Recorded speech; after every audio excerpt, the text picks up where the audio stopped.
Hypercholesterolemia describes the condition of elevated cholesterol in the blood, namely LDL or the notorious bad cholesterol.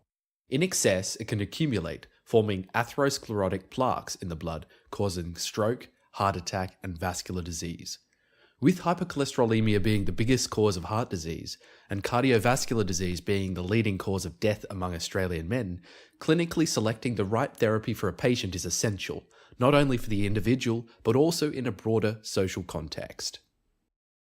We get cholesterol via two means. 2/3 of our cholesterol is synthesized in the liver through the mevalonate pathway. The remainder is obtained through diet. Normally, cholesterol is transported in the blood within lipoproteins, which direct excess LDL to the receptors on the liver, where it can be reabsorbed and converted to bile acid. When the LDL receptors in the liver do not function correctly, cholesterol is not reabsorbed properly, and their levels in the blood increase. This can either be caused by a genetic condition called familial hypercholesterolemia, or it can be aggravated by excess saturated fats and cholesterol in the diet and is called non-familial hypercholesterolemia. So how are these two types of hypercholesterolemia treated? Well, the first line of therapy involves quitting smoking, limiting alcohol, trans fats, and fructose consumption, while also increasing physical activity and maintaining a healthy weight. Often though, drug therapy is still required. Statins have traditionally been the drug of choice for high cholesterol. Now there is a new wave of drugs called proprotein convertase subtlysin kexin type 9, or PCSK9 inhibitors, which are set to revolutionize hypercholesterolemia treatment. How do we know how each treatment stacks up though? Let's compare them. Round 1. Route of administration. Statins are taken orally once a day, while PCSK9 inhibitors are given as subcutaneous injections every 4 weeks. The winner is statins. Patients generally take oral medications better. Round 2. Mechanism of action. Statins reduce the production of cholesterol in the liver by inhibiting the biosynthesis precursor, HMG-CoA.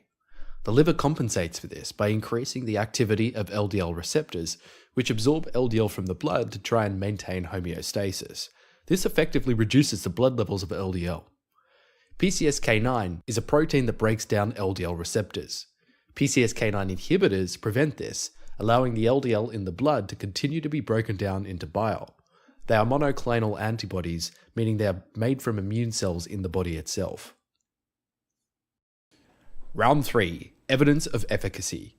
As statins are currently the primary therapy for treatment of cardiovascular events, they have been proven to cause a 30 to 40% reduction in LDL levels for most people, depending on the dose. However, clinical studies have indicated that they are also ineffective for many people and intolerable for those with hypersensitivities. Conversely, PCSK9 inhibitors underwent clinical trials for several years and were only released into market in 2015. One trial found that LDL in the blood was dose-dependently reduced by up to 55%. Another trial found that LDL was reduced by 51% alone, or up to 90% when combined with ezetimibe, a current alternative to statins, which works by reducing cholesterol absorption in the small intestine. Therefore, PCSK9 inhibitors are currently considered more effective than statins. Round 4. Side effects. Statins have been known to cause serious adverse effects, such as renal failure, cerebral hemorrhage, and muscle degradation, along with other side effects such as muscle pain, increased blood sugar levels, dizziness, and vomiting. However, the side effects from PCSK9 inhibitors include injection site reactions, headaches, limb pain, fatigue, infections, influenza, and allergic reactions. Overall, the adverse effects of PCSK9 inhibitors are considered less severe than statins. Final round. Cost. Statins come to about $700 to $2,100 a year. PCSK9s cost $14,000 a year. Statins are the clear winner here. Overall winner? PCSK9 inhibitors.